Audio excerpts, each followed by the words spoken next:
Tonight, we're heading to ancient Rome, a place where you could rule half the known world, but get fined for wearing the wrong color clothes, punished for crying too loudly at a funeral, or treated with suspicion just for walking the streets at night. So before we dive into the video, pause, like, and subscribe if you really enjoy it, and comment below where you're watching from and what time it is there. It's always fun seeing who joins from different corners of the world. In ancient Rome, clothing wasn't about expressing personality or mood. It was a clear signal how powerful you were and how much trouble you could cause. Fashion wasn't art, it was a warning system. And the strongest warning was purple. Tyrian purple dye was so expensive, it seemed like a joke. Millions of tiny sea snails were crushed to extract drop by drop, each snail giving its life for imperial fashion. Thousands for one garment. The process was smelly, time-consuming, and dependent on trade routes across the Mediterranean.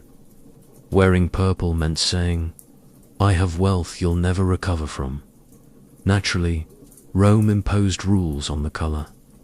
Only the emperor, senators, and high officials could wear significant amounts. A full purple toga was like a flashing sign.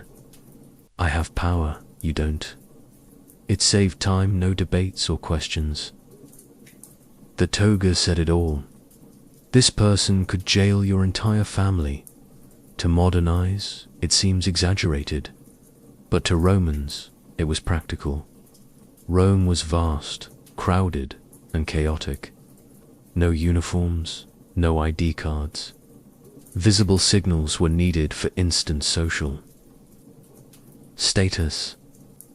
Purple did that perfectly. No confusion, no misunderstandings, no risk of accidentally insulting the powerful. Economic reasons too. Romans were obsessed with status. Without limits on purple, rich elites would compete in fashion wars and bankrupt themselves. Rome had learned excessive rivalry among the wealthy led to democracy's fall.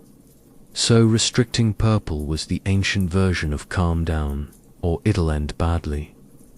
Breaking the rules meant harsh punishment. Wearing purple without permission was abusing power or faking identity. It wasn't a fashion mistake, it was a legal crime. Rome banned a color not whimsically, but to maintain clear class hierarchy. Hierarchy meant less conflict meant less violence meant the empire endured. If snail dye could help avoid that, Rome saw it as a profitable deal. In ancient Rome, mourning was allowed, but excessive dramatic grief was seen like uncontrolled fire. Romans believed unchecked public emotion spread quickly with bad consequences. 1 shouts, 10 join, 10 cry, a crowd gathers. A crowd means riot prep, so mourning was regulated. Professional mourners existed, hired to wail, tear hair, dramatically express sorrow. Even they had rules. How loud, how long, how dramatic. Hired mourners at full volume on streets could unsettle the city. Especially women were banned from excessive public mourning, loud crying, self-harm, dramatically tearing hair or fainting in streets. Not discrimination against women, but these drew crowds, and crowds meant chaos. To Rome, who started chaos didn't matter. What mattered was if it started, not about suppressing emotion. Private, family mourning was fine, crying, remembering the dead. But public dramatization was banned because funerals were emotional events. And emotional events were dangerous in a city full of rumors, rivalries, ambition, class reasons too. Rich families could afford big, dramatic funerals. Poor couldn't. If mourning became competition, louder cries, bigger processions, it turned into status battles. Rome knew elite public competition meant someone's death, often democracies, so mourning amounts were set. It was birth control for emotion. Rome knew emotions were contagious. Anger spreads, fear spreads, grief spreads. Once spreading starts, law fails. Unlimited public grief was like open flame in a granary. Regulating it wasn't cruelty, it was prevention. In ancient Rome, dinner was never just food. It was politics, performance, psychological warfare, sometimes literally served on silver platters. Rome decided of boasting at table, strict rules applied. These were sumptuary laws. They controlled how much food, how many guests, even ingredients. Not because Romans hated fun, but they'd discovered a terrifying truth. The rich can't stop boasting on their own. Without controls, elite Romans competed at banquets, bigger events, rarer foods, farther imports. Not harmless luxury. Families. Bankrupt, then corruption, bribes to recover, destabilizing the state. Rome had seen this movie and hated the ending, so government intervened. Banquet, but reasonably. Limits on meat amounts, luxury ingredients, excess spending. Yes, Rome really said, eat fewer peacock tongues. Not to save the poor from envy, to save the state from elite folly. When powerful families compete socially, alliances break, debts rise, politics poisons. Rome knew fastest way to destroy republic was let elites indulge status addiction. Moral side too. Excess luxury ruins discipline. Soft people make bad leaders. Needing 7 courses to feel important is a symptom. Of course, Romans hated these laws. Complained, loopholes, reclassified foods. Rome made new laws. This dance lasted centuries. But purpose same. Prevent dinner becoming political weapon competition. Rome preferred bland banquets over civil war. In ancient Rome, one rule surprises most. The paterfamilias had extraordinary legal power over the family. Family meant not just kids, adults, sons, daughters, grandchildren, slaves, property, money hole, domestic world. Yes, married adult son with kids, maybe balding. Still under father's legal control. Power included economic control, marriage decisions, career and early on. Life and death, right? Sounds horrific, sometimes was. But system didn't arise randomly. Born from deep fear of chaos, Rome saw family as mini-state. Every state needs one ruler, no committee, no group chat. One word ends arguments. Efficiency over emotion. No widespread police. No social safety net. Families related.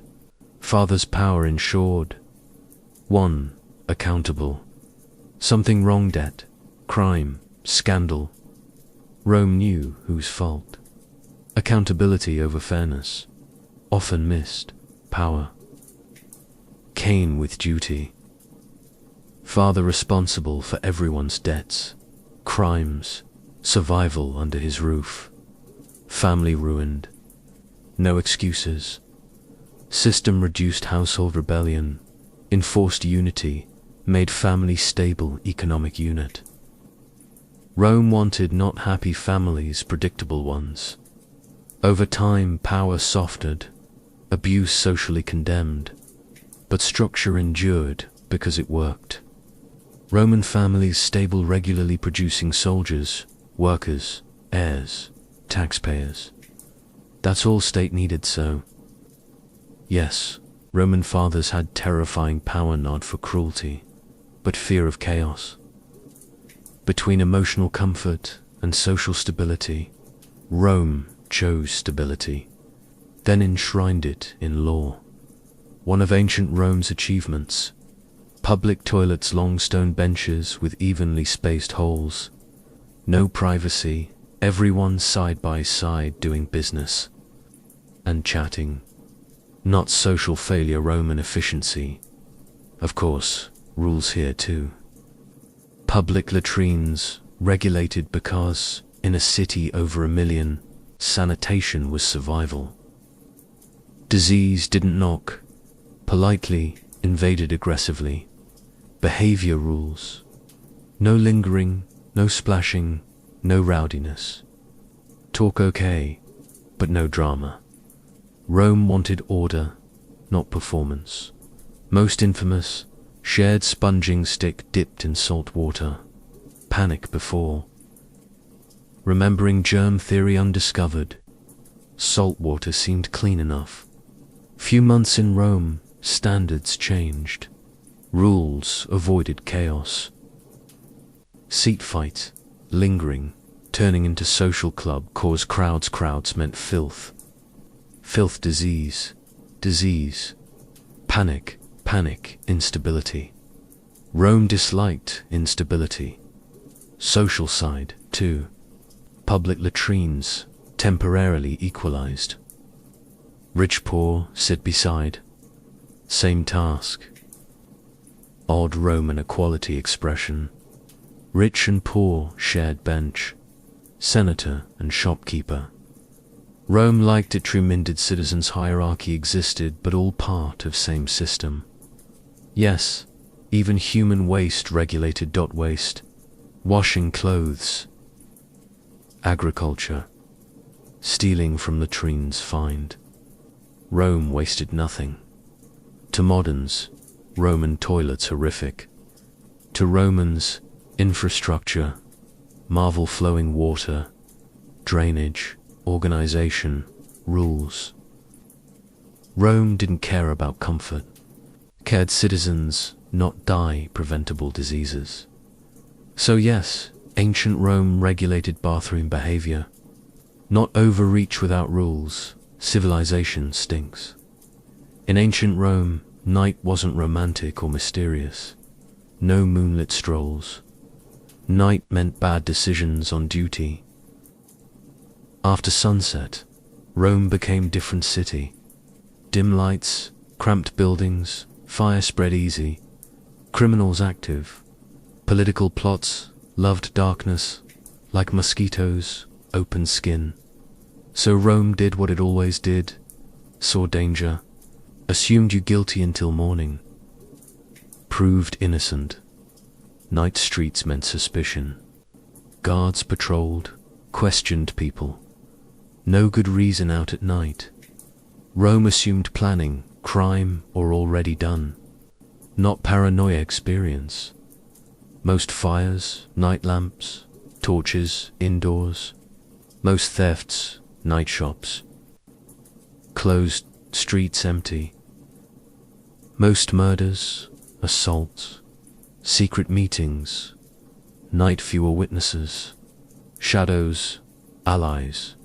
Rome's solution: discourage night movement. Out, need, reason, work, emergency, official. Fresh air, walk, not acceptable.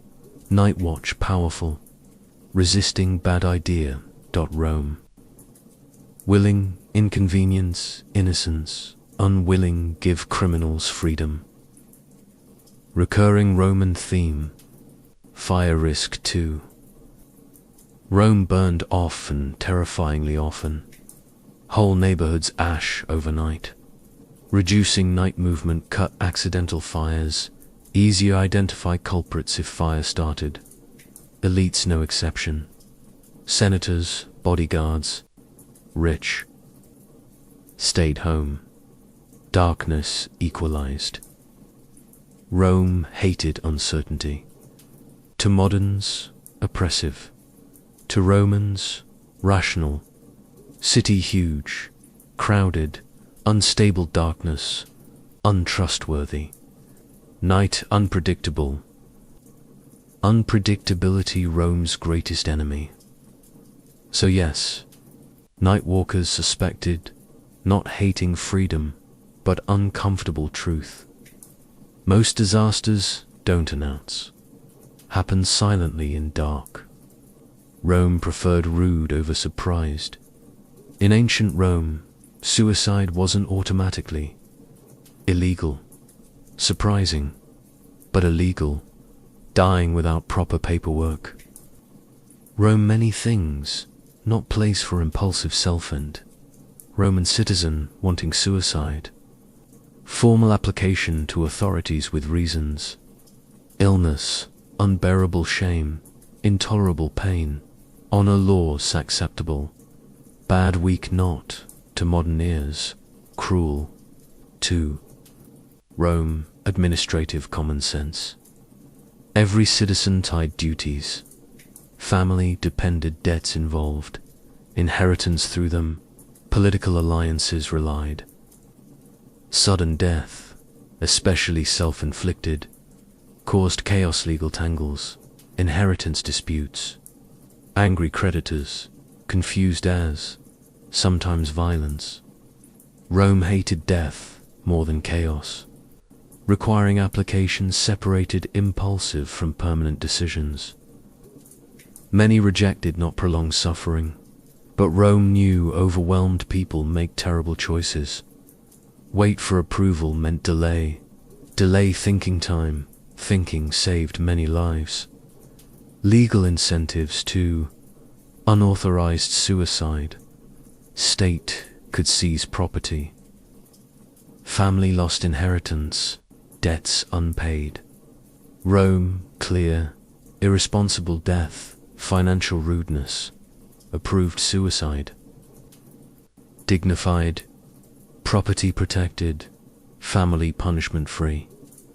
Society saw tragic but orderly. Rome preferred paperwork, sorrow over paperwork-free chaos. Darker purpose. Rome needed citizens, soldiers, taxpayers, administrators. Unlimited self-removal. Weakened system. To Rome, such states slowly bled out, so suicide tolerated only fitting Rome's logic. To us, overreach. To Rome, preventive maintenance. Rome asked not you suffering. Ask this destabilize everything. If yes, no answer for you. In ancient Rome, women's clothing wasn't personal choice. Public statement state felt fully entitled control. Roman law strict limits women's dress, jewelry, visible wealth. How much gold, how flashy gown, how shiny. Before society, uncomfortable questions. Rome calculated. To modern ears, moral panic. To Rome, damage control. Elites, problem status, competition. Women's fashion, fastest weapon. Expensive jewelry, imported fabrics, exaggerated looks, social events, silent wealth battles. One necklace invited bigam. One gown demanded more exaggerated. Rome thought, this how republics die. State intervened, limit visible luxury slow. Arms race. Laws modern sense, not restraint for preventing elite families bankrupt outdoing each other. Rome seen politicians, financial ruin, then corruption recover. Social clarity, question 2. Rome relied visible hierarchy. Clothing signaled marital status, social rank, moral expectations. Married woman's modest dress meant stability, respectability. Excess display meant independence. Worried Rome feared, not women unpredictable. Jewelry. Limits protected family financially. Public gold, walking wealth. Theft, envy, resentment followed. Rome wanted wealth hidden, locked, accounted, taxable. Naturally, Roman women hated laws. Bent them layered jewelry, loopholes, borrowed, exaggerated hairstyles. Men loudly complained. Quietly admired, lawmakers imposed new limits. Everyone ignored. Cycled centuries, but purpose same. Rome not erase women public life. Prevent status, competition, financial bloodletting. To Rome, controlling women's appearance, controlled social pressure. Order-loving society. Control pressure, or it controls you. So yes, Rome told women what to wear, not hating beauty, fearing unchecked beauty's political damage. To modern viewers, gladiators, ancient superstars, crowds cheered names, graffiti walls, souvenirs with images. Some found Amadaday's comment sections familiar, but ancient Rome law looked long at gladiators, said, no famous, but legal status, infamous, dishonored, lost basic rights, no vote, no office, testimony worthless. Law's eyes closer, criminals than celebrities Rome, hated mixed signals, gladiators professionally violent, killed or died entertainment. Rome understood excess glory dangerous. If people saw heroes, violence normalize outside arena. Rome wanted violence organized, scheduled, ticketed. Dishonor mental firewall. Yes, admire skill. Yes, cheer. But respectable imitation, no. Rome wanted admiration, not emulation. Class concerns too. Gladiators, often slaves, prisoners, poor, successful, gained full honor, social mobility, unpredictable rise. Rome, inflexible hierarchy. Even voluntary free men gladiators lost status. Arena. Entry consent, lose social rank. Money, fame, attention, yes but laws, eyes honor, no. No refund.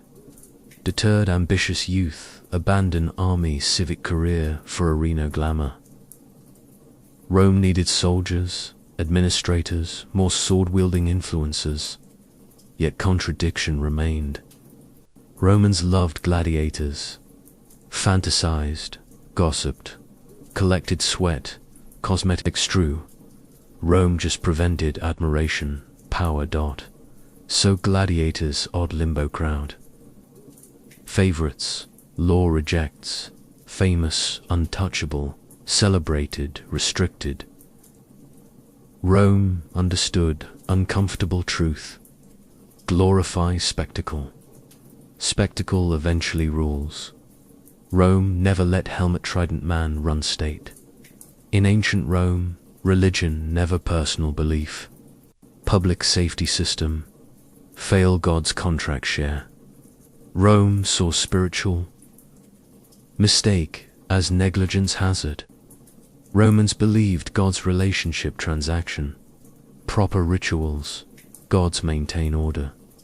Mistake, God's angry sudden fire, crop failure. Everyone asks, who angered Jupiter this week? So Rome enforced religious contracts. Strictly. Public officials, sacrifices, prayers, rituals, utmost care. Wrong word, time, animal, gesture ritual, invalid. Invalid, repeat immediately. Half-pleased God, worse none. Ordinary citizens, no exception. Vows to God's legal obligation. Break.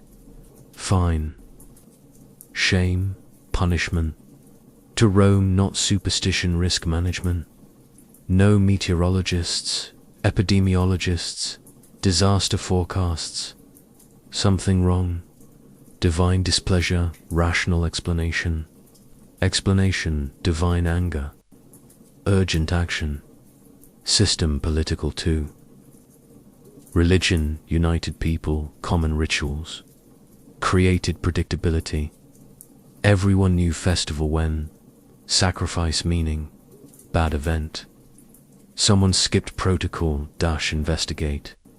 Importantly, Rome didn't care inner belief. Belief optional. Participation mandatory. Doubt gods privately, okay? Long public rituals, correct? Rome valued behavior, not belief. Pure Roman view. Breaking religious contract risked collective trust. People think gods displeased. Panic spreads. Panic instability. Instability chaos. Rome disliked chaos. So yes, Rome punished displeasing, invisible beings. Not irrationality. Rome understood shared belief system, weird or not, held society together. To Rome, keeping gods happy theology, not infrastructure. In ancient Rome, words harmless, not dangerous weapons, sharp, contagious, burn city without flame. Rome understood modern societies relearn painfully. Wrong place, wrong time, influential. Speaker damages more than army. So Rome monitored public speech closely. No standing anywhere addressing crowd. Not free expression, suspicious behavior. Unauthorized speech, potential threat, specially criticizing officials. Emotional language, promises fix everything. Rome seen before. Charismatic speakers stir. Resentment. Resentment gathers crowds. Crowds demand. Demands violence, murder, civil war. Rome preferred boredom, bloodshed. Only specific people, official places, public speech, magistrates, senators, priests, explicit permission. Even then, tone rules. Calm, restrained, controlled. Shouting condemned. Stirring emotion risky. Speech crowd felt too much. Rome noticed. Control. In politics too. Election campaign limits. Personal attacks regulated. Large gatherings permission. Rome not stop debates turning crowd action. Spontaneous crowds, Rome distrusted utterly. Sudden people around speaker. Authorities assumed trouble. No one thought inspiring speech. Thought who manipulating whom. Class side 2. Elites trained rhetoric. Common people not. Unlimited public speech. Influence unpredictable people. Uninvested order. Rome against ideas, not unpredictable influence against. So Roman leaders spoke specific places. High platforms, scheduled times. Structure mattered. Control mattered. City already noisy enough. So yes, Rome controlled who, where, how spoke. Not hating. Speech fearing, speech emotions, hands becomes. Rome trusted law. Distrusted crowds. Never forgot revolutions often start someone saying, listen up. In ancient Rome, adultery, not personal relationship issue. Public threat. Rome asked not you happy. Asked this cause, legal chaos 3 generations later. Roman law, adultery, crime. Romans not moral Puritans obsessed lineage, inheritance, social clarity. Whose child, father, crucial. Property, citizenship, family alliances, political future, all depended correct paternity. Adultery introduced uncertainty. Rome hated uncertainty. Married woman's affair, not romance, question. Legitimacy. This child whose property who gets. Which family gains power, loses. One affair overturned generational legal plans. Rome wanted to stop immediately. Men, different rules, affairs, slaves, prostitutes, usually tolerated no inheritance threat. Hypocrisy. Absolutely. But consistent Roman priorities. Married woman's adultery, legal consequences. Husband's forced act. Fathers intervene. Courts involved. Not heartbreak, restore order. Prevent rumors, lawsuits, violence. Political side too. Elite marriages, strategic alliances. Affair, threatened alliance. One family insulted. Revenge. Romanov civil wars. Didn't want domestic scandals, political bloodshed. Public punishment deterred. Making adultery visible, punishable, discouraged. Risky behavior. Message simple. Romance your business, lineage roams. Yes, Romans gossiped endlessly. Adulterers. Public trials, spectacles. Reputation crucial. Shame weapon. Rome used generously. To moderns, overreach. To Romans, preventive law. Rome criminalized, not discernity. In society built inheritance, name, family, power. Not knowing belonging, more dangerous, hurt feelings. Rome always chose stability over sympathy. In ancient Rome, death inevitable, but turning competitive sport strongly discouraged. Romans valued funerals, highly so, decided. Regulate, unregulated. Funerals became loud, expansive, emotional performances solved nothing, destabilized everything. Funerals, public events, processions, streets, mourners gathered, speeches, emotion, overflowed. Rome repeatedly learned unpleasant lesson. Money, grief. Crowds mixed quickly. Trouble. Rich families especially turned funeral status displays. More mourners, musicians, professional wailers, expensive coffins or more.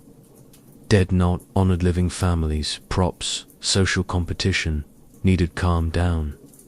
So Rome intervened. Funeral laws limit spending, participants, procession splendor, even.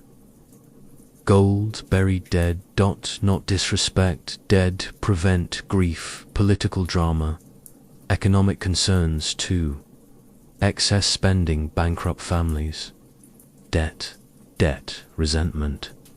Resentment, lawsuits, fights, sometimes knives. Rome wanted grief and tears, not court. Public. Emotion, another problem. Big funerals drew crowds. Crowds excited. Excited crowds listened speeches. Speeches emotional. Emotional speeches political. Suddenly protest, funeral disguise. Rome seen before. Disliked. Excess splendor reduced. Death personal, controlled, predictable. Grief, family matter, not city event, could cause instability. Of course Romans complained. Rich hated spending rules. Families bent rules. Held quiet ceremonies, anything quiet. Rome knew rules. Everyone pretended listen. But purpose, same. Rome feared not. Death people given stage death. What did? Drama-filled city needed no spotlight, grief, Rome decided. In ancient Rome, freedom real, but conditional. Very Roman conditional. Slave freed, not instantly full citizen sunset. Became freedman, freedwoman, legally free, but obligations former. Owner now, politely patron. Same relationship, better branding, to modern ears. Freedom with homework. To Rome, brilliant compromise. Rome, heavily dependent slavery. Sudden mass freeing. social chaos, thousands new citizens, no wealth, support, loyalty, existing power. Rome disliked unpredictability, so patron-client system used. Freed people, loyalty. Respect, often services former owner. Might work, political support, financial help. Exchange patron protection, legal aid, social access. Dependency, yes, but stable dependency. Rome always preferred slow change, sudden. System protected, freed. 2. No patron, exploitation, poverty, violence, victims. Rome, no social security, security relationships. Patronage gave freed society, place imperfect. Political reasons too. Patrons gained loyal supporters. Freedmen voted, campaigned, boosted patron. Influence. Helped elites maintain power, limited social mobility. Rome loved systems everyone thought gained, though gains unequal. Yes, some freedmen impossibly successful, rich, influential, respected. Still status, reminder. Gratitude, expected. Loyalty, monitored. Freedom, not erased past dot. To modern view, restricted. To Rome, safe. Rome wanted not revolution-controlled transformation. So freedom came obligations. Not hating freedom, understanding. Structure-free freedom explodes. Rome preferred paperwork, slow change, riots, sudden change. If ancient Rome can truly be defined by one idea, it's this. Nothing was ever purely personal. Not your clothes, not your family, not your love life, not even the promises you made to invisible gods. Rome believed personal behavior didn't stay personal for long. It spread, multiplied, and eventually became a public problem. So Rome intervened early. To the Romans, the state wasn't something distant. It was everywhere, in the home, the family, rituals, daily habits. The logic was simple and relentless. If enough people make bad decisions, society collapses. And Rome had faced collapse so many times that it developed a deep allergy to it. That's why Rome regulated morality, behavior, and daily routines. Not to micromanage joy, but to spot patterns. Personal excess turned into public debt. Personal scandal turned into feuds. Feuds into violence. Violence into instability. Instability into civil war. And those who survived civil wars wrote the new laws. Rome wanted to skip that part. From the Roman perspective, telling people how to behave wasn't tyranny, it was maintenance. The state didn't trust individuals to always act in the collective interest, especially when emotion, pride, or desire was involved. So it added rules, many rules. Perhaps too many rules, but rules that worked. And here's the uncomfortable truth. For centuries, it really did work. Rome managed vast populations, diverse cultures, and constant pressure without modern technology. It held itself together through systems, discipline, and relentless control. People didn't have modern freedoms, but they had predictability, and that predictability kept the machine running. Of course, Rome eventually fell. Rules alone don't save an empire forever, but they delayed ruin far longer than chaos would have. So when we look at Roman laws and think this is madness, we often miss the context. Rome didn't want to be humane. It wanted to survive. And survival, in Rome's understanding, meant limits on emotion, behavior, ambition, sometimes even joy. Rome didn't ask, "Is this fair?" It asked, "Will this prevent everything from falling apart?" And for a long time, the answer was yes. That's why Rome's strangest rules weren't mistakes. They were warnings. Vincent van Gogh was born in 1853 in the small Dutch village of Zondata, a place so quiet it seemed to amplify the sounds inside you.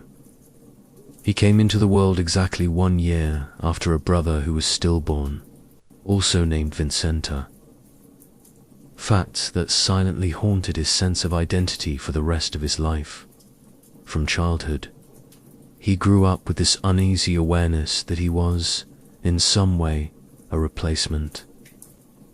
Every Sunday, walking past a grave with his own name on it reminded him how fragile, random, and painfully symbolic life could be. His father was a Protestant minister, strict but sincere. His mother was artistic, loved painting flowers and carefully arranged nature. From her, Vincent inherited sensitivity to color and form. From his father, a moral seriousness that later turned into obsession. He wasn't a cheerful child. Teachers described him as intense, strange, distant. While other children played, Vincent watched.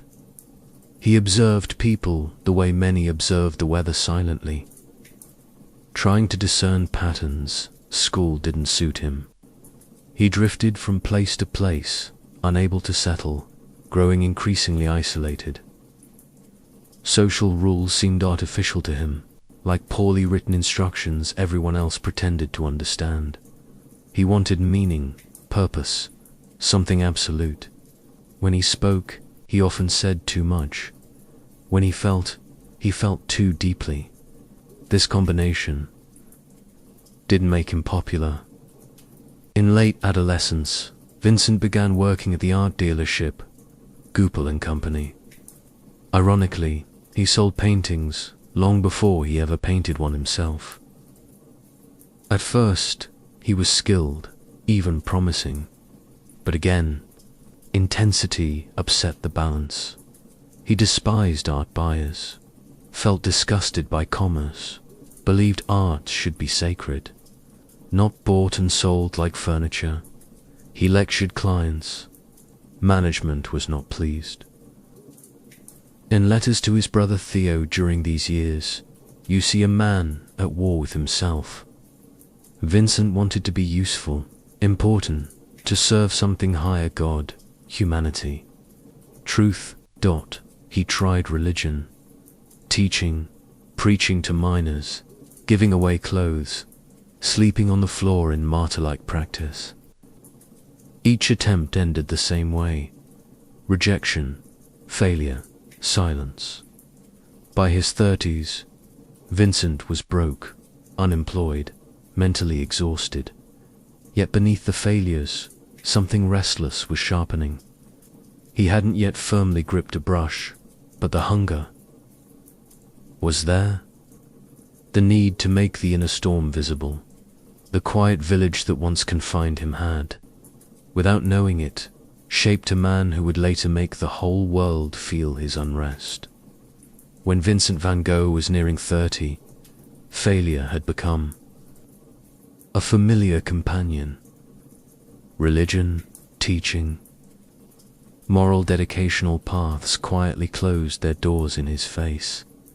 Almost reluctantly, he turned to art as a last refuge. Painting wasn't a childhood dream fulfilled. It was a final shelter where his intensity could become purpose instead of burden. At first, he didn't aim to be great. He aimed to be honest. He began drawing peasants, workers, tired faces, bent backs. These were people he understood, not socially, but spiritually. He studied anatomy excessively, filling notebooks with hands, boots, spines, skulls. Early work was dark, heavy, almost muddy as If light had to fight to survive on the canvas, to Vincent, beauty wasn't decorative. It was earned through patience. During this time, his brother Theo became more than family, a lifeline. Patron, emotional. Anchor. Theo sent money regularly, not out of obligation, but belief. In return, Vincent sent letters, hundreds of them opened, philosophical, painfully sincere. In these letters, you see a man endlessly questioning his worth, his sanity, and whether. His suffering was the price of seeing the world clearly. He studied art formally in fragments, never fitting into academic systems. He admired artists who painted ordinary life with dignity, not fantasy. He rejected polish. He wanted truth, even if ugly. This mindset slowed his progress, increased frustration. He destroyed work, started over, criticized himself with a cruelty no teacher could match. Loneliness intensified everything. Vincent was desperate for connection, yet pushed people away with the same force. He fell in love recklessly, often with women who didn't return his feelings. Each rejection deepened his belief that he was fundamentally mismatched with the world. Yet he painted not for joy, but because not painting felt worse. What began to emerge in these years wasn't skill, it was vision. Vincent was learning how to see, not surface weight of emotion. A field wasn't just landscape. A face wasn't just a face. Everything became charged with inner meaning. Art was no longer a profession. It became survival. In the letters from this period, Vincent appears as a man trapped between hope and dread. One moment he speaks of future plans, new techniques, belief that his work will eventually matter. The next, he expresses fear that his illness will suddenly return, that his mind will betray him again. The calm he feels seems temporary, borrowed, fragile. Vincent felt profoundly alone, surrounded by nature and people, yet mentally isolated. He couldn't fully connect or rest. The intensity that fueled his art made ordinary life exhausting. He could paint endlessly, but living in peace seemed impossible. The rural landscape of Auvers-sur-Oise reflected this tension. Beautiful, open, alive yet full of unrest. Vincent didn't paint calm fields. He painted fields under pressure, turbulent skies, paths going nowhere. These weren't scenes of rest. They were confessions. This final chapter wasn't a sudden plunge into darkness, but a slow contraction of hope. Vincent kept working because work held him together. Beneath the productivity, shadows remained patient, waiting, growing heavier. Each day as summer deepened in Auvers, Vincent's days fell into a quiet, almost ritual rhythm. Each morning he walked into the fields with easel and paints, returning hours later, exhausted, sunburnt, silent. To an outside observer, he seemed disciplined, even calm. But to Vincent, silence was never empty. It was heavy. It pressed inward. Painting was his anchor, yet it no longer comforted it, only postponed. Each finished canvas brought temporary order, then immediately the familiar question, what next? He worked at a pace that felt more like necessity than inspiration, as if stopping would let something worse rise. His relationship with Theo weighed on him. Theo's health was failing, his job uncertain, his family growing. Vincent felt, perhaps rightly, perhaps not, that the support he relied on wouldn't last forever. This fear cut deep. The thought of being the cause of suffering for the one person who believed in him was unbearable. In letters, anxiety grows apologies for surviving, for spending money, for needing care. Even as recognition arrived, it brought no certainty inside Vincent. Praise came late, softly. He didn't see himself as a misunderstood genius. He saw himself as unfinished, restless, unresolved. The world wasn't willing to meet him halfway, and he lacked the strength to reach it. The paintings from this time grow, darker in mood without losing intensity. Color remains bold, but harmony frays. Crows slice the sky, paths fork and vanish. Horizons tilt slightly, never offering rest. These works hang between motion and collapse, as if the ground itself shared his unrest. Vincent spoke less of the future. Plans dissolved into vague possibilities. What remained was exhaustion, mental, emotional, physical. Years of inner battle had worn him down, not dramatically, but quietly. Not one breaking moment, but accumulation. The rural landscape that once promised peace now seemed indifferent. Vast open spaces amplified loneliness instead of freedom. Vincent had always lived intensely, and intensity demands energy. At this stage, energy was nearly spent. This chapter of his life is defined not by chaos, but by weight. A man still working, seeing, creating yet carrying a silence there was no escaping.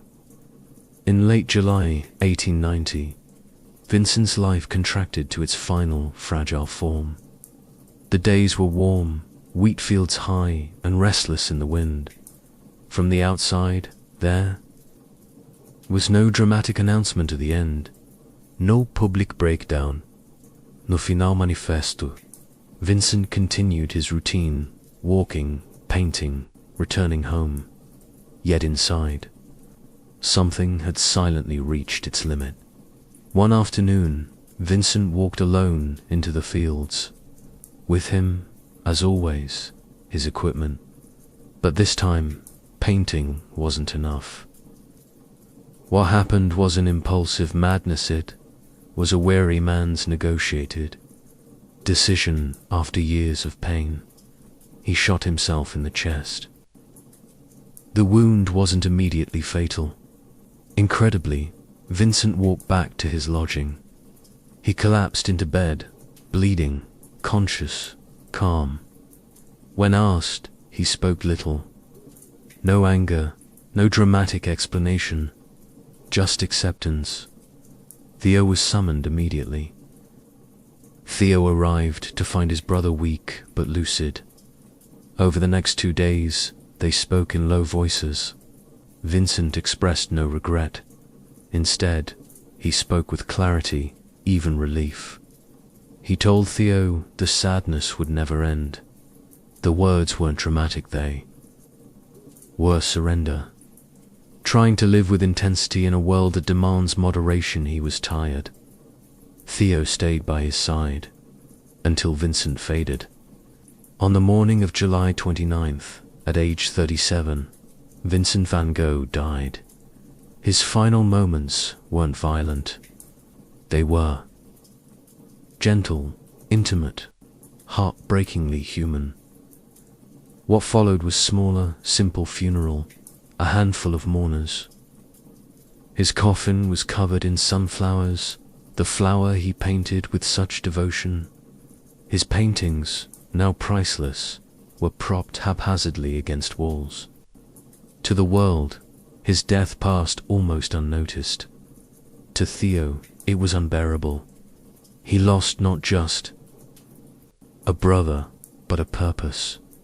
Within months, Theo's health collapsed, and he soon died, never seeing the recognition that would come. Vincent's final works weren't statements against life. They were acknowledgments of limits.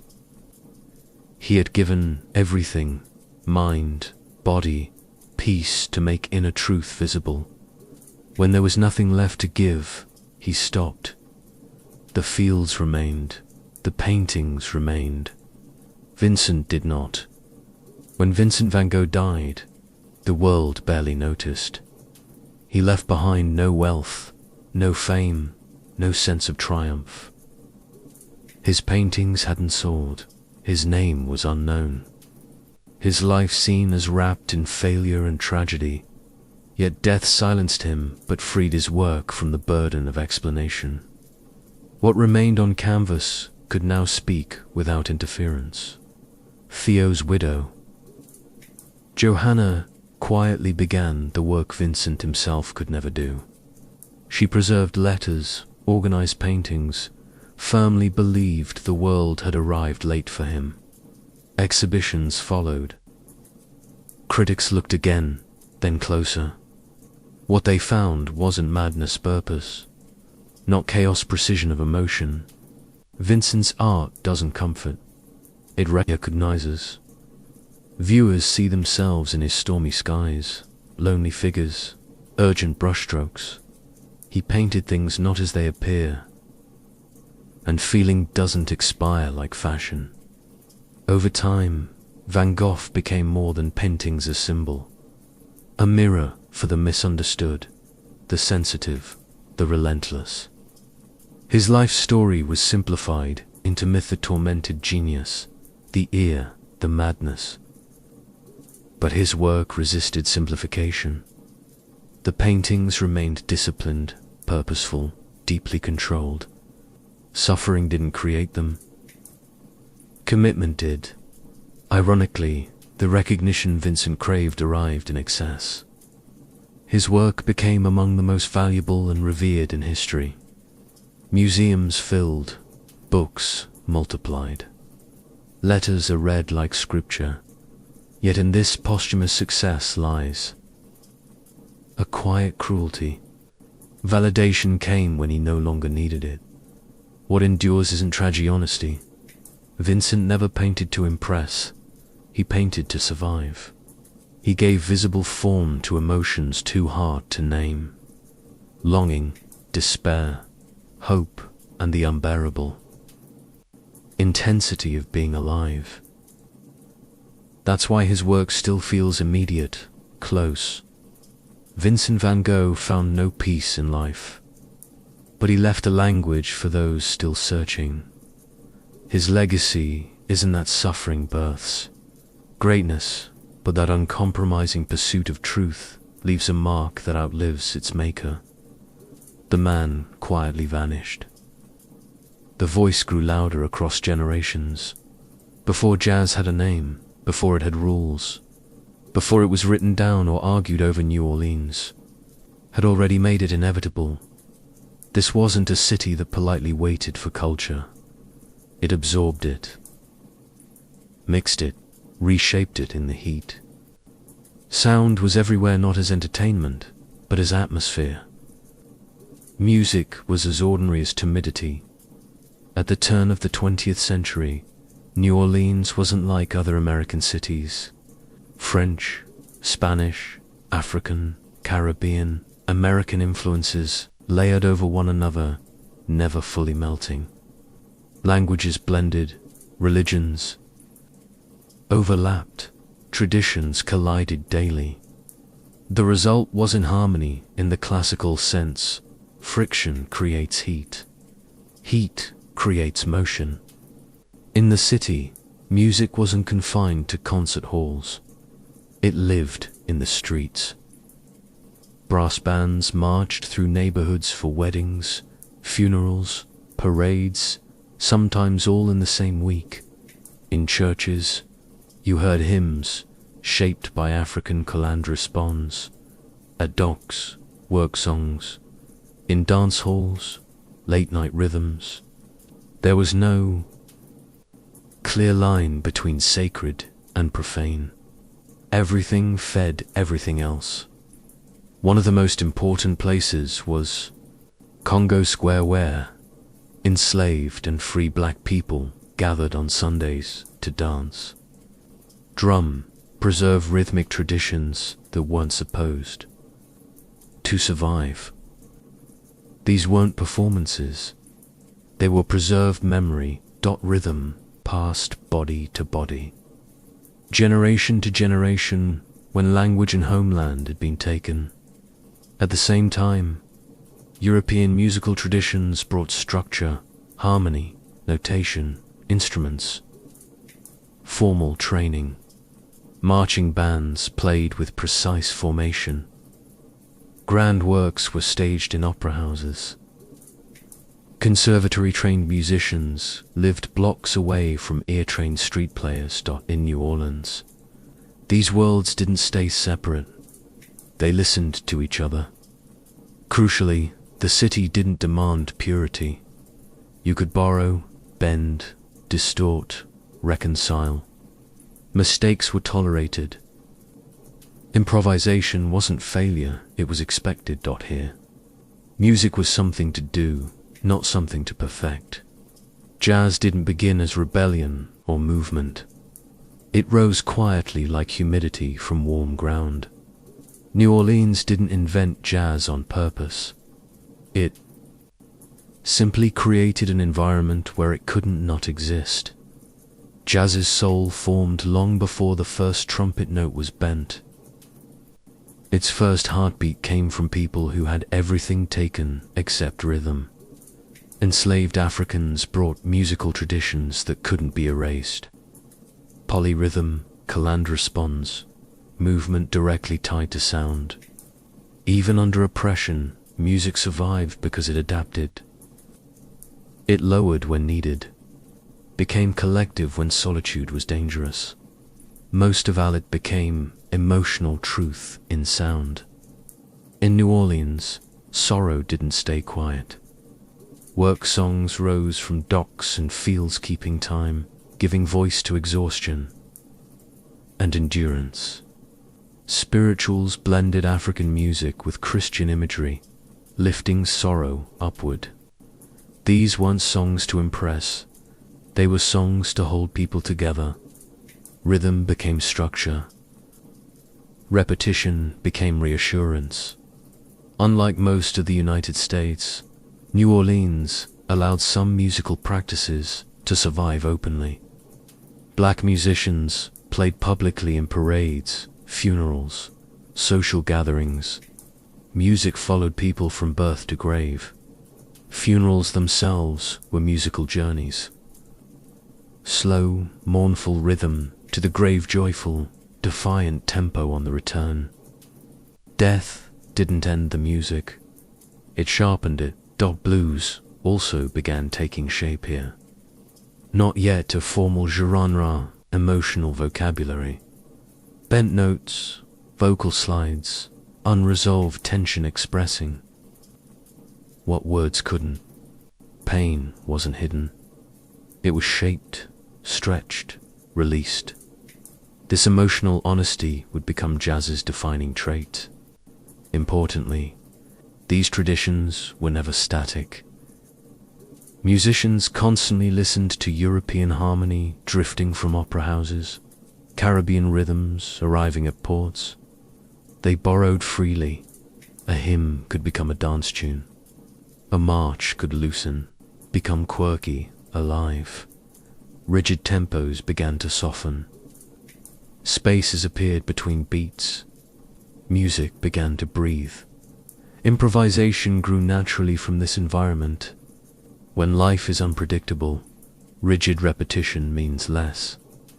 Musicians learned to respond in the moment, to the crowd, to other players, to feeling. It wasn't chaos. It was conversation. By the late 19th century, something new was forming. Still nameless, still evolving but unmistakable. If early jazz was conversation, then Louis Armstrong changed its grammar.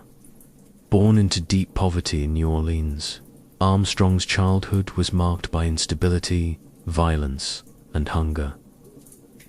Music wasn't initially ambition.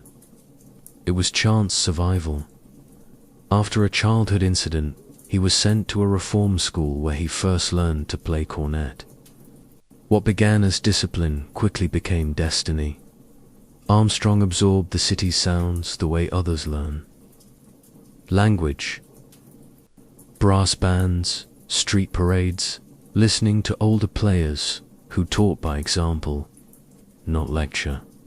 Yet from the start, there was something different in his playing. Where others blended into collective improvisation, Armstrong's horn spoke. His tone was bold, clear, emotionally direct. Recognizable even in a crowd, pre-Armstrong jazz emphasized collective expression. Everyone played together, lines intertwining. Armstrong didn't destroy this tradition. He restructured it. He brought the individual forward. His solos weren't just decorated breaks. They were statements, stories told with confidence, humor, and authority. When Armstrong played, time seemed to reorganize around him. His sense of rhythm was equally revolutionary. Armstrong didn't follow the beat. He pushed against it, stretched it, danced with it. This would later be called swing that feeling new. Can't notate but instantly recognize. Jazz stopped marching and started breathing. His influence spread quickly. Other players began giving solos more space, more narrative weight. Bands reorganized around featured players. Jazz began shifting from collective texture toward individual voice without losing its collective root. Armstrong also transformed jazz's voice literally. His gravelly vocals, playful phrasing, spontaneous scat singing treated the human voice like another instrument. Singing didn't mean perfection or polish. It meant expression. Feeling mattered more than flawlessness. What Armstrong represented was possibility. He showed jazz could carry personality without losing soul, maintain structure without rigidity. Through him, jazz stepped onto bigger stages without abandoning its origins, but amplifying them. New Orleans gave jazz its bones. Armstrong gave it the spine and the face the world would remember. As jazz matured, New Orleans could no longer contain it. Economic pressure, racial violence, the harsh hand of segregation pushed thousands of black families north in what became known as the Great Migration. Musicians went with them, carrying the sound like a passport. Jazz didn't leave New Orleans. It compressed the city into memory, rhythm, and style. Chicago became the first major destination. There, jazz found larger venues, bigger audiences, longer nights. The music changed in response. Collective improvisation gave way to sharper solos. Band arrangements tightened. Tempo increased. Urban life demanded urgency, and jazz complied. What once floated in open streets now echoed in brick-walled, smoke-filled clubs. New York came later, especially Harlem, where jazz met artistic ambition. The music entered ballrooms, theaters, recording studios. It learned to project. It learned to sell without fully surrendering its core. Musicians competed, collaborated, experimented endlessly. Jazz became both art and profession, shaped by rent, fame, and the realities of racial barriers. Recording technology played a crucial role. For the first time, jazz could travel without musicians. Records froze improvisation into repeatable moments, spreading style rapidly, but also trapping some versions in history. This created tension. Jazz thrived on spontaneity, yet fame now depended on consistency. Musicians navigated this contradiction. So, when we look back at the birth of jazz, we see not a single invention but an environment that made invention inevitable. New Orleans didn't plan jazz. It simply refused to let sound stay still. And in that refusal, something timeless was born. Despite these changes, the soul of New Orleans endured. Even as arrangements grew more complex, emotional directness remained. Swing was still essential. Groove still reigned. Jazz didn't become polite. It grew sharper. Importantly, leaving New Orleans didn't erase its influence. It amplified it. Musicians repeatedly referenced homine repertoire, rhythm, or attitude.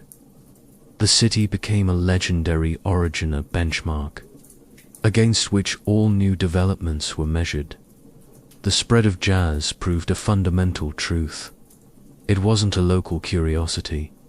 It was a living language, capable of adapting without losing meaning. Wherever it landed, it absorbed new influences and restructured them just as it had at birth. New Orleans had released jazz into the world. The world didn't dilute it. It tested it, and jazz survived by changing, never forgetting where it learned. To breathe as jazz settled in northern cities, it entered a new phase defined by confidence, scale, and self-awareness. No longer a local sound fighting for legitimacy, jazz began to see itself as a cultural force. This transformation was most visible in Harlem, where the music couldn't be separated from identity, pride, and modern black expression. Dance halls and ballrooms expanded the music scope. Big bands took the place of small groups, not to control jazz, but to amplify it. Arrangements grew intricate, balancing sophisticated orchestration with moments of freedom. This wasn't abandoning jazz improvisation. Jazz was learning to claim space. At the center of this evolution were figures like Duke Ellington. Ellington didn't see jazz as raw material, needing refinement to become respectable. He saw it as already worthy. His compositions were rich, dramatic, deeply rooted in black musical traditions. He wrote for specific players, shaping the music around personalities, rather than forcing musicians into interchangeable roles. In his hands, jazz became orchestral, without losing intimacy. Ellington's work proved an important truth. Jazz could be complex without becoming cold, elegant without losing grit. It could sit on big stages and still speak directly to lived experience. This vision changed how audiences listened. Jazz was no longer just for dancing. It became something to listen to. At the same time, vocalists began reshaping jazz's emotional range. They used phrasing as improvisation, bending time and melody to tell personal stories. Lyrics were no longer decoration, they became confession. Jazz allowed vulnerability without apology, yet success brought tension. As jazz grew popular, commercial pressures increased. Clubs wanted consistency. Radio favored familiarity. Musicians faced the challenge of staying innovative in a system that rewarded repetition. Some adapted, some resisted. The pull between innovation and acceptability became a defining struggle. Still, the core spirit endured. Jazz remained music, of presence created in the moment, shaped by who was in the room and what they felt. It rewarded listening, risk, and response. This chapter marked jazz's coronation. It was no longer emerging. It had arrived complex, confident, self-aware. What awaited ahead would test its limits further. But its voice was now undeniable, powerful enough to argue with itself and survive the argument. As soon as jazz received its crown, it began questioning whether it deserved it. The very success that had lifted the music into ballrooms and radio threatened to trap it there. In the late 1930s and early 1940s, a new generation of musicians felt confined by expectations. Swing was popular, profitable and, to them, growing. So jazz did what it always does when it feels caged. It broke its own rules. After formal gigs ended, late into the night, musicians gathered in small clubs and back rooms to experiment. Tempo sped up, harmonies twisted, melodies fractured and reassembled. This wasn't music for dancing or easy listening. It demanded attention, effort. Jazz was reclaiming its edge. Figures like Charlie Parker and Dizzy Gillespie pushed the music into bebop. Improvisation became fierce and intellectual. Solos were no longer just expressive. They were challenging. Musicians spoke in speed, complexity, and harmonic daring. Jazz stopped explaining itself. This shift wasn't elitism. It was self-defense. Bebop musicians rejected the idea that jazz existed to entertain on command. They wanted freedom. To play for each other, not just for applause. The music returned to its root in conversation. But now the conversation was faster, denser, unforgivingly challenging at the same time. Jazz expressed emotional truth in quieter ways. Vocalists like Billie Holiday brought songs down to their emotional core. Her phrasing carried pain, resilience, and lived experience with devastating clarity. Jazz proved it could be both cerebral and vulnerable at once. These parallel paths, explosive experimentation, and intimate expression expanded jazz's range rather than dividing it. The music refused to be one thing. It refused containment. Critics argued audiences were splitting. Some said jazz was dying. In reality, it was shedding skin. Jazz never promised comfort. It promised honesty even when honesty was hard to hear. By breaking its structures, jazz ensured its survival. It remained a living language, capable of argument, reinvention, and contradiction. Rules were never central. Expression was, and as long as musicians were willing to risk misunderstanding in pursuit of truth, jazz would keep breathing. By mid-20th century, jazz wasn't heading in one direction. It fractured, multiplied, explored. Some feared it was thinning. In truth, it was freedom. Jazz had grown large enough to hold contradictions without breaking.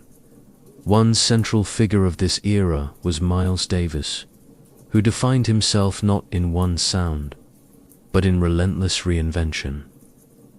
Davis understood a fundamental truth. Jazz doesn't survive by repeating itself. It survives by taking risks. Decade after decade, he kept the music open, slowed it, electrified it, rebuilt it. Each phase baffled audiences. Each opened new doors. Alongside him, John Coltrane pushed jazz inward. His playing searched endlessly for meaning, drawing improvisation into spiritual quest. Notes cascaded in storms, then dissolved into silence. Coltrane gave the music devotion, not just to religion, but to truth. Jazz became a vehicle for transcendence.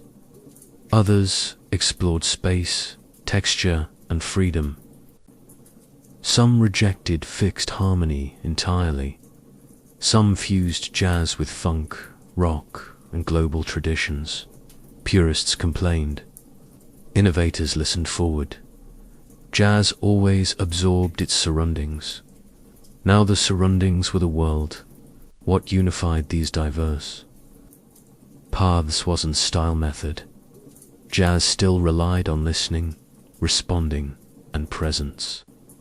Musicians met in the moment, negotiated sound in real time, embraced uncertainty as part of creation.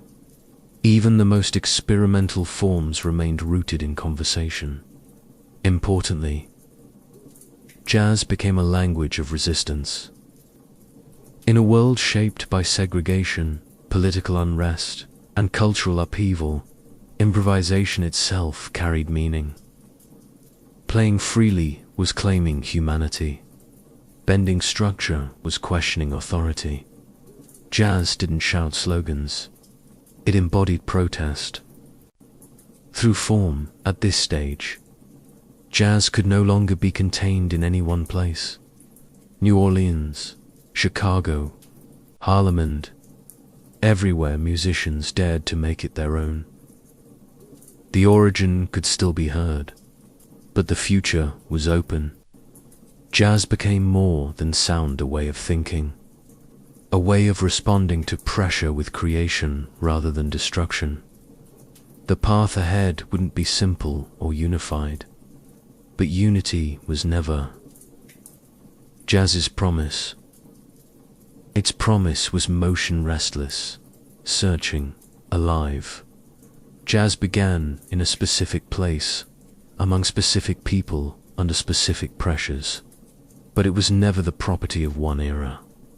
What ensured its survival wasn't nostalgia, meaning, or institutional approval. It was that jazz answers a permanent human need, the need to express what can't easily be said. By the end of the 20th century, jazz had been declared dead repeatedly, no longer dominant on radio, no longer defining popular dance culture. Younger audiences moved to louder, simpler forms. Yet jazz didn't disappear. It moved into smaller clubs, classrooms, private rooms where musicians still gather for the same reason: to listen and respond. What endures is the method. Jazz remains a discipline of attention. Players arrive not knowing what will happen. They trust each other enough to risk public failure. They accept that beauty can arrive crooked, late, or incomplete. This isn't nostalgia for old sounds. It's loyalty to a way of working. Around the world, musicians have reinterpreted jazz into their own histories. In Europe, Africa, Asia, South America, local rhythms and traditions naturally blend with improvisation. Jazz adapts without losing identity. It doesn't demand imitation. It invites conversation. Education and technology have preserved it, but living jazz resists institutional capture. The music was never the property of institutions. It belongs to late nights, imperfect rooms, and players willing to show up, wherever. That mindset exists, jazz continues even.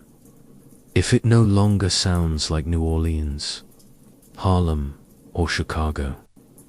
Most importantly, jazz never forgot where it came from. At its core remains transforming pressure into expression, sorrow into rhythm, constraint into motion.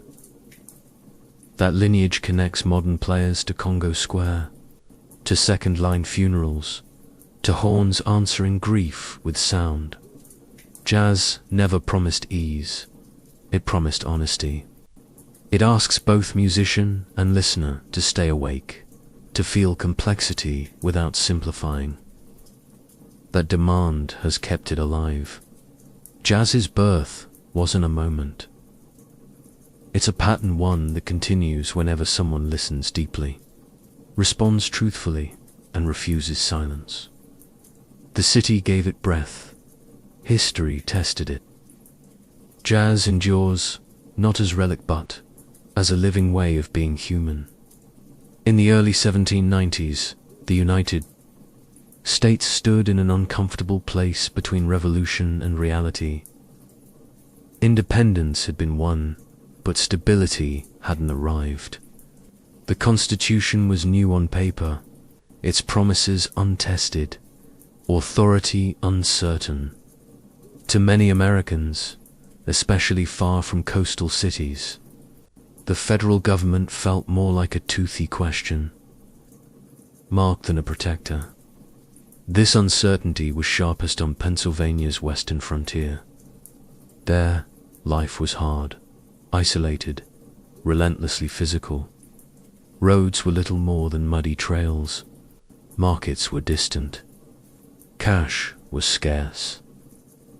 Families survived on barter, cooperation, and adaptation.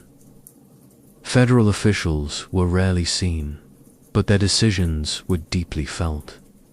Laws from the East often seemed written by people who'd never chopped wood, harvested grain, or worried about winter stores.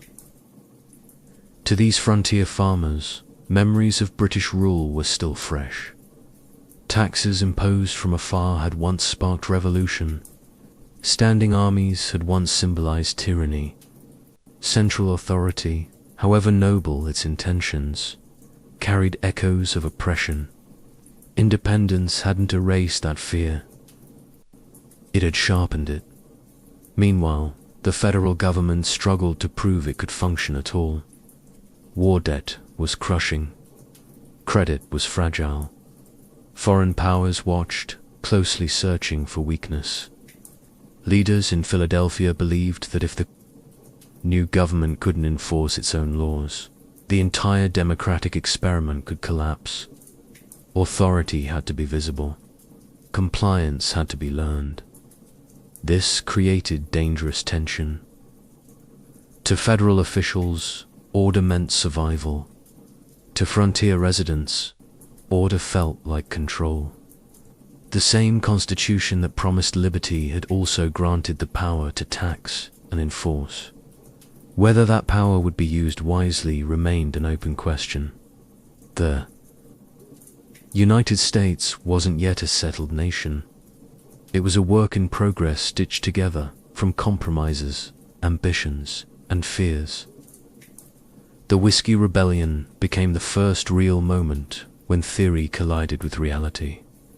When the federal government discovered whether it could demand loyalty, and ordinary citizens learned how far that authority would reach. The rebellion didn't begin with violence. It began with suspicion. On the western frontier, whiskey was an indulgence. It was infrastructure.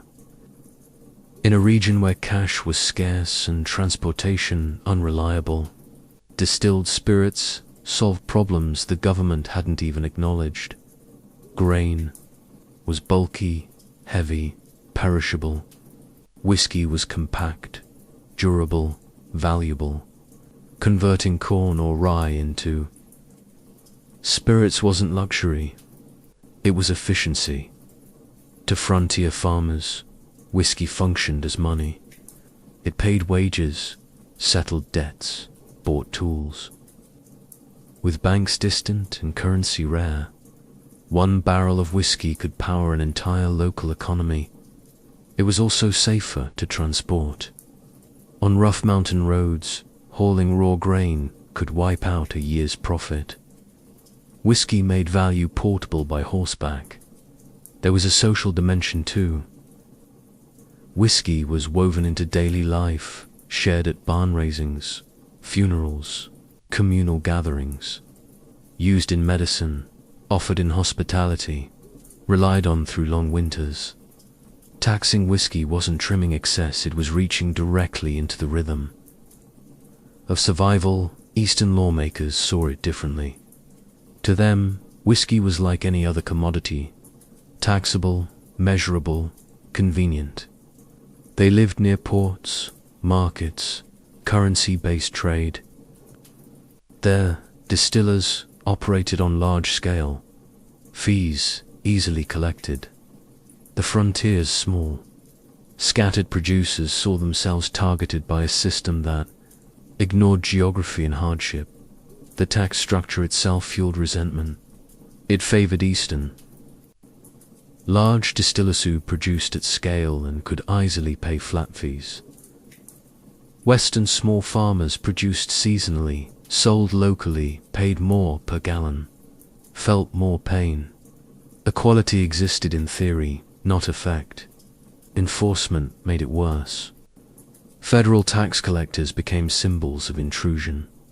They demanded registration, record-keeping, payment in cash, difficult demands in remote areas. Compliance meant dealing with federal agents, unfamiliar bureaucracy, distant, unaccountable government oversight. Administration from Philadelphia felt like unauthorized entry into mountain life. More than money was at stake.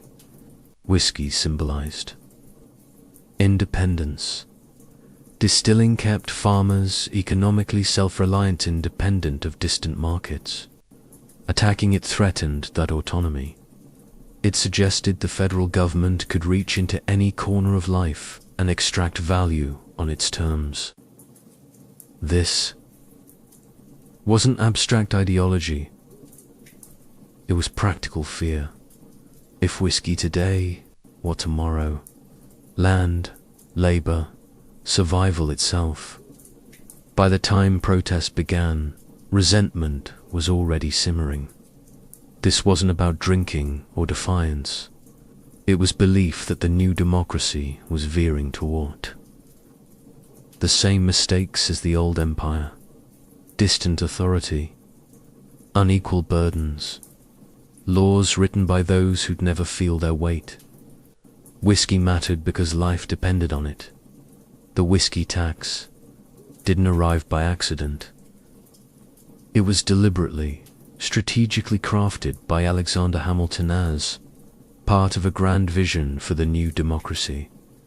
The United States was drowning in Revolutionary War debt, credit fragile, future uncertain. Hamilton believed survival depended on proving one thing, that the federal government could raise revenue and enforce its own laws. To him, a tax on distilled spirits was practicable. Whiskey was widely produced, hard to hide, part of commerce. Taxing it would generate income and signal authority. Most importantly, it would establish precedent. Laws passed by Congress weren't suggestions. There were commands. But this logic, clear on paper, collided horribly with frontier reality. The tax favored large eastern distillers who produced at scale and could easily pay. Western small farmers felt more pain. Equality existed. In theory, not effect. Enforcement made it worse. Federal tax collectors became symbols of intrusion. They demanded registration, record-keeping, payment in cash, difficult demands in remote areas. Compliance meant dealing with federal agents, unfamiliar bureaucracy, distant, unaccountable government. Oversight. Administration from Philadelphia felt like unauthorized entry into mountain life. More than money was at stake. Whiskey symbolized independence. Distilling kept farmers economically self-reliant, independent of distant markets. Attacking it threatened that autonomy. It suggested the federal government could reach into any corner of life and extract value on its terms. This wasn't abstract ideology. It was practical fear. If whiskey today, what tomorrow? Land, labor, survival itself. By the time protests began, resentment was already simmering. This wasn't about drinking or defiance. It was belief that the new democracy was veering toward the same mistakes as the old empire. Distant authority, unequal burdens, laws written by those who'd never feel their weight. Whiskey mattered because life depended on it. The whiskey tax was no accident. It was deliberately, strategically crafted by Alexander Hamilton as part of a grand vision for the new democracy. The United States was drowning in Revolutionary War debt, credit fragile, future uncertain. Hamilton believed survival depended on proving one thing, that the federal government could raise revenue and enforce its own laws. To him, a tax on distilled spirits was practicable. Whiskey was widely produced, hard to hide, part of commerce. Taxing it would generate income and signal authority. Most importantly, it would establish precedent. Laws passed by Congress weren't suggestions. They were commands. But this logic, clear on paper, collided horribly with frontier reality. The tax favored large eastern distillers, who produced at scale and could easily pay. Western small farmers produced seasonally, sold locally, paid more per gallon, felt more pain. Equality existed in theory, not effect. Enforcement made it worse. Federal tax collectors became symbols of intrusion. They demanded registration, record-keeping, payment in cash, difficult demands in remote areas. Compliance meant dealing with federal agents, unfamiliar bureaucracy, distant, unaccountable government oversight. Administration from Philadelphia felt like unauthorized entry into mountain life. More than money was at stake. Whiskey symbolized independence. Distilling kept farmers economically self-reliant, independent of distant markets. Attacking it threatened that autonomy.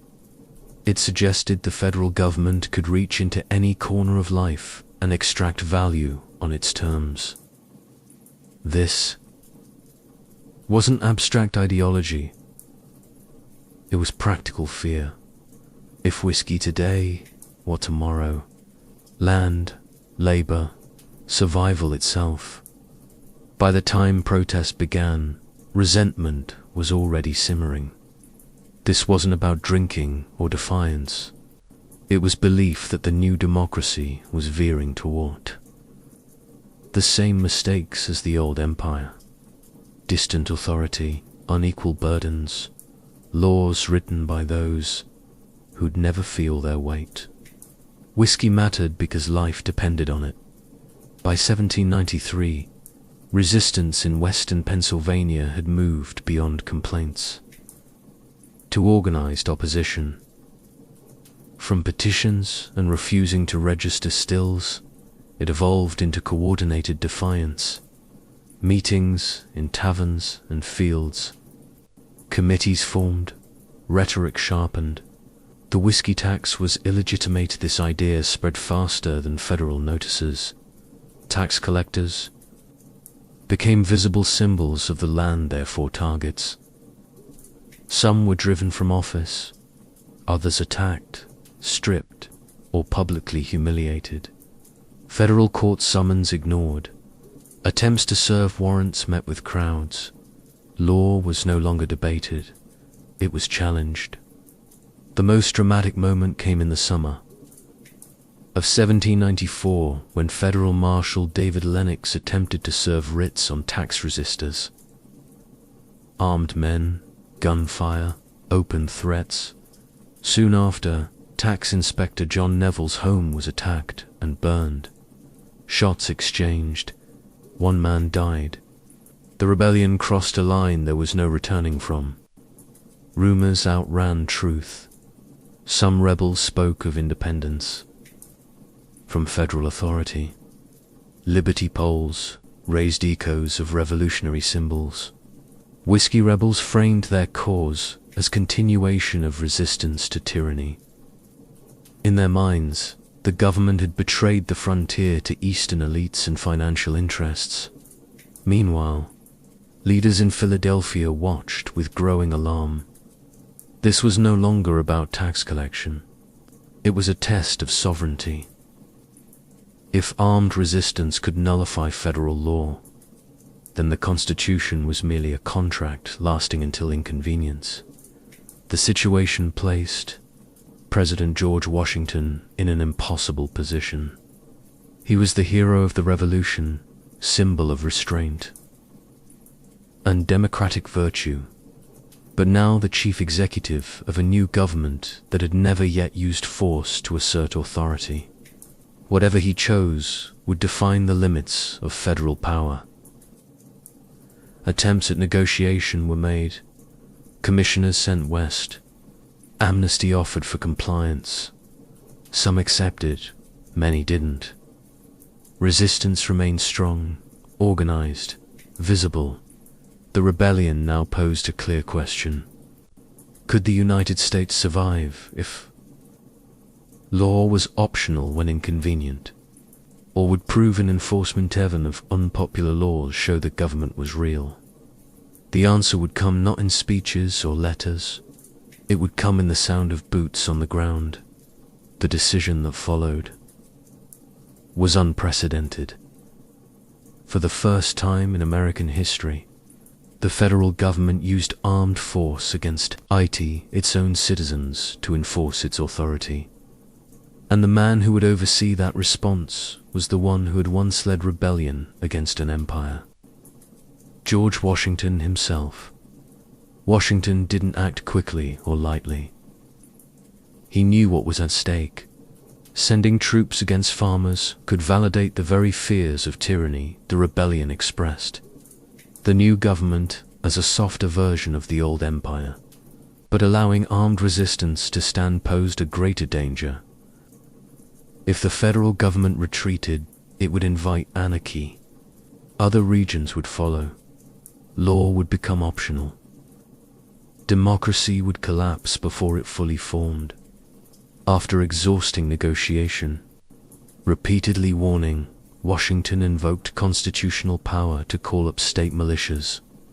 Thousands of troops assembled from multiple states, larger than any force Washington himself had led since the Revolution. The message was clear. The government would not bargain with rebellion.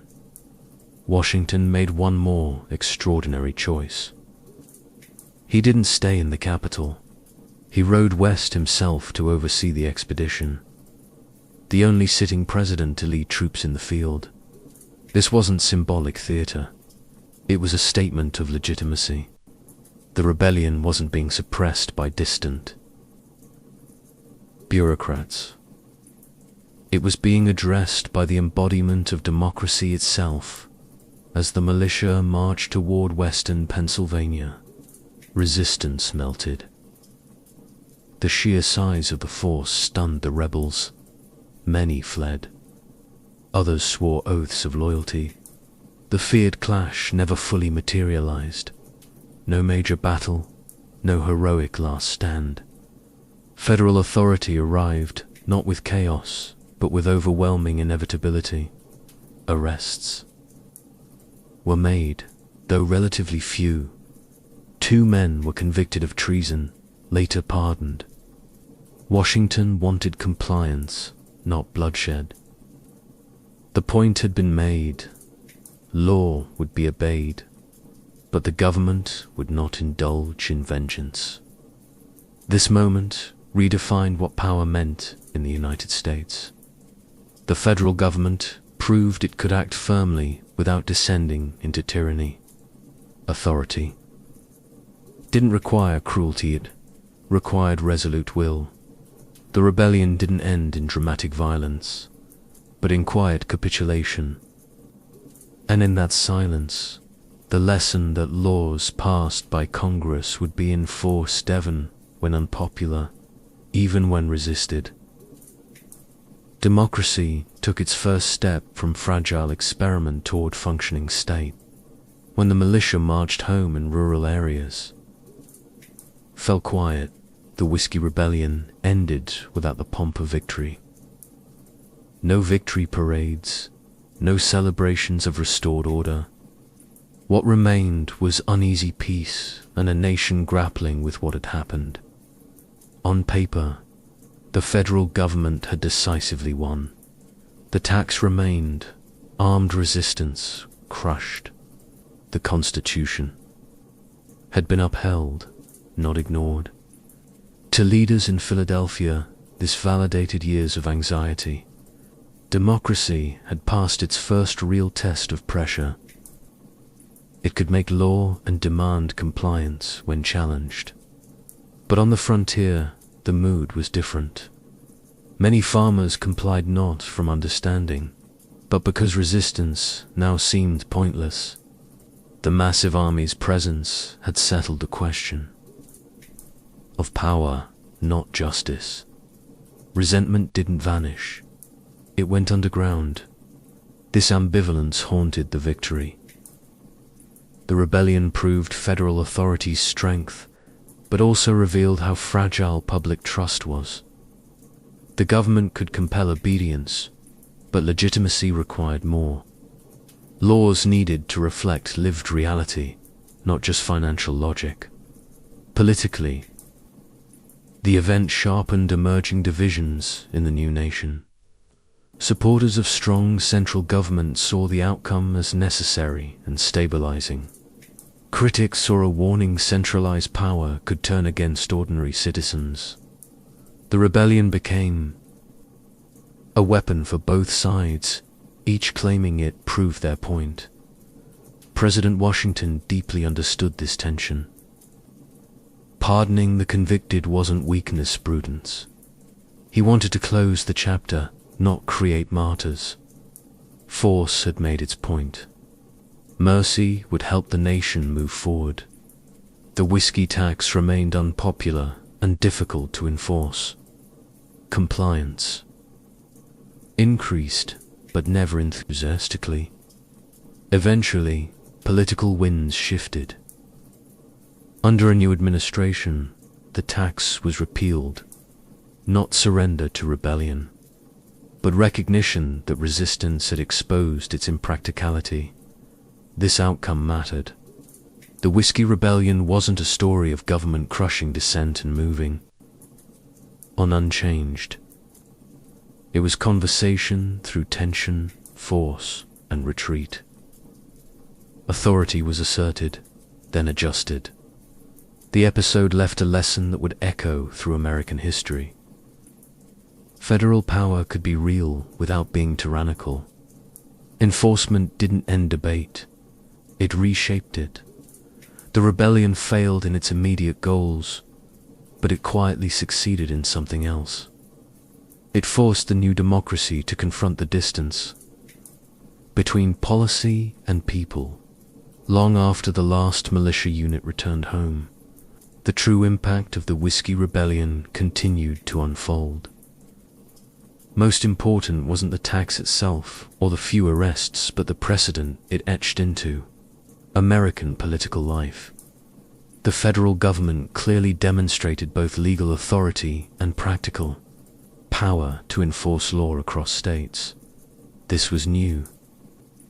Under the Articles of Confederation, the national government was weak, reliant on voluntary compliance. The rebellion proved the Constitution had changed the balance. The United States was no longer a loose alliance of states. It was a sovereign entity with teeth. Future leaders would remember this moment. When resistance arose over tariffs, civil rights, or labor, the Whiskey Rebellion would stand as the first example of how federal authority could be asserted without descending into tyranny. It became a reference point, quietly shaping generations of decisions. Yet the sword cuts both ways. If the government could enforce unpopular laws, it also carried responsibility to use that power wisely. The rebellion forcefully reminded that legitimacy isn't automatic. It must be maintained, not just imposed. The event accelerated the formation of political parties. Disagreements over the rebellion sharpened ideological lines between those who feared and those who favored strong central government. These divisions soon crystallized into the first political parties transforming dissent into organized opposition rather than armed resistance. In this sense, the Whiskey Rebellion helped redirect conflict from violence into politics. Dissent didn't disappear, it evolved. Protests moved from fields and taverns to newspapers, elections, and legislative battles. This shift may be the rebellion's most enduring contribution. The rebel farmers who lost the confrontation influenced the future more than they knew. Their resistance exposed the limits of policy disconnected from local reality. Their anger showed the dangers of governing from abstraction. Federal power endured, but learned it couldn't operate in isolation from the governed. The rebellion proved that the United States wouldn't fracture at the first sign of internal conflict, but it also proved unity would always require negotiation, compromise, and restraint, not just authority. Democracy had asserted itself. Now it had to live with the consequences of that assertion. In the years following the rebellion, the immediate threat faded, but its imprint remained in policy and politics. The whiskey tax stayed on the books, yet collection was never fully effective. Compliance was uneven, enforcement reluctant. The lesson was clear to those paying attention. Authority can compel obedience, but it cannot manufacture consent. With a change in leadership came change. When Thomas Jefferson became president, he inherited both Washington's proven power and the resentment that power had awakened. Jefferson had opposed the whiskey tax on principle and practicality. He saw it as unnecessary, regressive, erosive of trust. In 1802, the tax was repealed, not capitulation to rebellion, but recalibration of governance. This repeal didn't undo the precedent of enforcement. It refined it. The government had shown it could act firmly. Now it showed it could listen and adjust. This adjustment resolve, followed by restraint, became a model for navigating internal conflict without returning to violence. The memory of the rebellion evolved. To some, a cautionary tale of overreach. To others, proved the Constitution worked. In textbooks and speeches, a hinge moment, the first time the federal state tested itself against armed resistance and emerged intact. The drama lay not in bloodshed, but in power, followed by restraint. To frontier communities, life continued much as before. Distilling continued. Barter continued. The sense of distance from the capital never vanished, but softened. The state now felt real, not just idea, but presence that could come and go. Politically, the event redirected opposition. Americans learned dissent could matter when channeled through elections and institutions, not guns. Newspapers replaced liberty poles. Campaigns replaced resistance committees. The rebellion didn't end conflict. It taught the nation where to fight the next one. Perhaps its most enduring legacy is psychological. The United States confronted itself and chose unity over fracture. It tested the line between liberty and law and discovered neither could survive alone. Power needed limits. Dissent needed channels. The Whiskey Rebellion ended quietly, but left enduring grammar for American governance. How to assert authority, when to ease it, and why legitimacy matters more than victory. The Whiskey Rebellion is often remembered for its spectacle. Rebel, farmers, marching militia, a president riding west. But its true significance lies deeper in what it revealed about the American experiment at its most fragile stage. It wasn't just a tax dispute. It was the first moment the United States was forced to decide what kind of nation it wanted to be. The rebellion pitted two powerful ideas against each other, both born from the Revolution. One was liberty, the belief that government cannot exist without the consent of the governed, and must remain close to the people. The other was authority, the belief that laws created through constitutional process must apply to all, or become meaningless. The Whiskey Rebellion was the point where neither idea could fully retreat. What makes this moment extraordinary is how narrowly it avoided catastrophe. The federal government proved it could enforce law without descending into terror. The rebels proved dissent could be forceful and disruptive without tearing the nation apart. No foreign army invaded, no state seceded. Democracy bent, but didn't. Break dot to President George Washington. The episode etched an enduring principle. Civilian government, not generals or mobs, would rule. His restraint after victory was as important as his resolve before it. Power had been shown and deliberately lowered. To ordinary Americans, the rebellion clarified an uncomfortable truth. Independence hadn't eliminated government power. It had merely relocated it. The question was no longer whether authority existed, how. It would be used, challenged, amended. This realization marked a step toward political maturity. The Whiskey Rebellion produced no traditional heroes. It produced precedent. It showed internal conflict could survive without revolution. Dissent could harden into resistance and then dissolve back into politics. The Constitution wasn't self-enforcing. But neither was it empty. In the centuries that followed, Americans would fiercely debate federal power, taxation, and resistance. Each time, the shadow of the Whiskey Rebellion would linger, a reminder that the nation had faced these tensions before, early and raw, and chosen continuity over destruction. The rebellion failed as uprising, but succeeded as test. And in passing that test, the United States proved for the first time that it wasn't merely a revolution already over.